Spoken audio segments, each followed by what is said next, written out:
Si vous tombez sur le thème du devoir en philosophie, il y a justement un philosophe qui est absolument incontournable, c'est évidemment Emmanuel Kant et son impératif catégorique. La version courte de cet impératif catégorique, c'est « tu dois ». Évidemment, ça ne suffit pas pour le bac de philo, car la citation complète, c'est « agis uniquement d'après la maxime qui fait que tu puisses vouloir en même temps qu'elle devienne une loi universelle ». Cette citation, elle paraît compliquée, en fait, elle est extrêmement simple à comprendre. Quand vous faites une action, vous devez sans cesse vous demander si vous aimeriez que cette action soit érigée en loi universelle, c'est-à-dire que tout le monde respecte et fasse cette action. Donc par exemple, si vous vous apprêtez à remercier quelqu'un, à utiliser des formules politesses, est-ce que vous aimeriez que ce soit une loi universelle, que tout le monde soit poli? Bah probablement que oui. En revanche, si vous vous apprêtez à voler dans un magasin, est-ce que vous aimeriez que tout le monde le fasse? Est-ce que si vous aviez un magasin, vous aimeriez qu'on vous vole? Bah probablement non.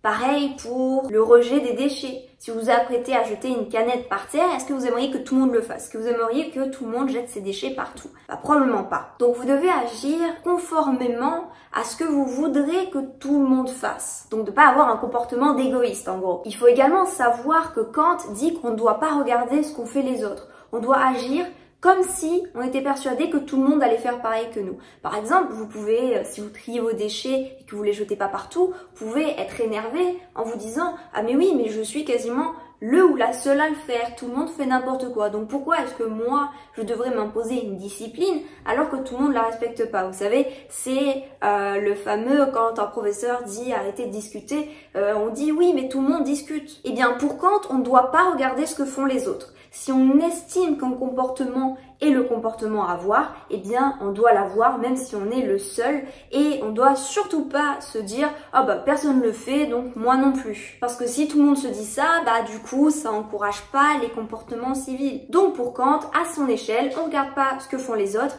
et on fait des actions qu'on voudrait voir érigées en loi universelle.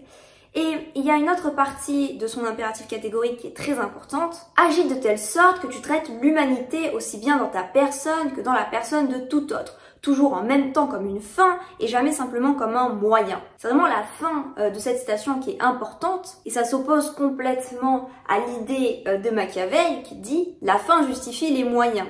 Pour Machiavel, on peut, quand on est un prince, quand on est un dirigeant, ou du moins, il le dit, quand on veut gouverner, quand on veut se hisser au sommet du pouvoir, eh bien on va devoir utiliser les gens. Eh bien pour Kant c'est inadmissible et à chaque fois qu'on voit une personne, on doit la considérer comme une fin et pas comme un moyen. On ne doit pas l'utiliser. Donc pour Kant, nous avons le devoir d'obéir à cet impératif catégorique. Maintenant je vais vous expliquer comment cet impératif catégorique, qui on le sait, Kant c'est vraiment le philosophe de la morale, de l'éthique, eh bien, comment il a pu être totalement détourné par le nazi Eichmann? Le problème de la philosophie ou de toute théorie, évidemment, c'est qu'elles peuvent être facilement détournées. On peut jouer sur les mots. Eh bien, c'est exactement ce qu'a fait le nazi Eichmann, celui qui était chargé de la solution finale. Et avant son procès à Jérusalem, la philosophe Hannah Arendt a voulu enquêter, faire une sorte de thèse sur les origines du totalitarisme. Et donc, elle est allée parler à Eichmann.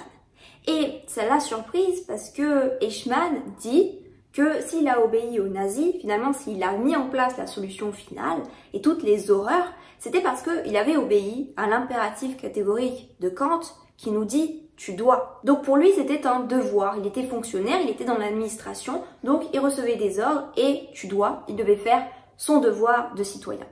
Sauf qu'en fait, il a complètement déformé l'impératif de Kant puisque si vous vous souvenez, je vous ai précisé que Kant parle de quelque chose individuel.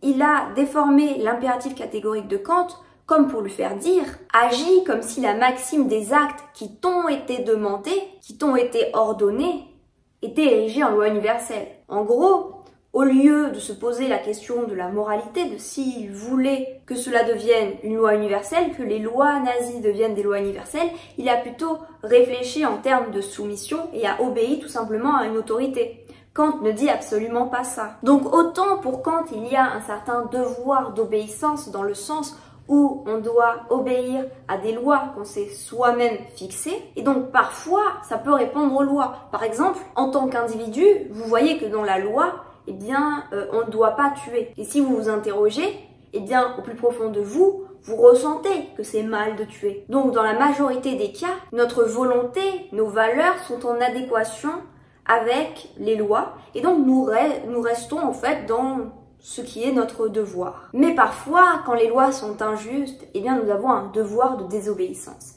C'est ce que nous dit le philosophe Henri David Thoreau. Pour lui, et vous pouvez écrire exactement cela au bac, il y a un devoir de révolte et de désobéissance contre l'État dans certaines circonstances. L'État connaît toujours certaines frictions. Il se heurte à des problèmes comme la corruption. Ainsi, le légal n'est pas toujours le légitime. Il est nécessaire de faire valoir ce qui est légitime en désobéissant à la loi. Pour Henri David Thoreau, il est toujours plus efficace de désobéir à la loi que d'exprimer son désaccord dans un débat ou par un vote. Et c'est comme ça qu'il rejoint l'idée d'Étienne de la Boétie dans la servitude volontaire, qui nous dit qu'il peut également y avoir un devoir de désobéissance et que les tyrans ne sont grands que parce que nous sommes à genoux. À partir du moment où nous relevons la tête, à partir du moment où on n'obéit plus au tyran mais à son devoir de désobéissance, eh bien le tyran perd sa puissance. Bref, vous l'avez compris, ce qui est très intéressant sur le thème du devoir, c'est que autant il y a un devoir d'obéir à des lois pour vivre en société, d'obéir à des principes moraux, mais il peut y avoir un devoir également de désobéissance, qui est l'inverse du devoir d'obéir. Si vous voulez en savoir plus, vous trouverez le lien qui mène à cette prépa juste en description de cette vidéo.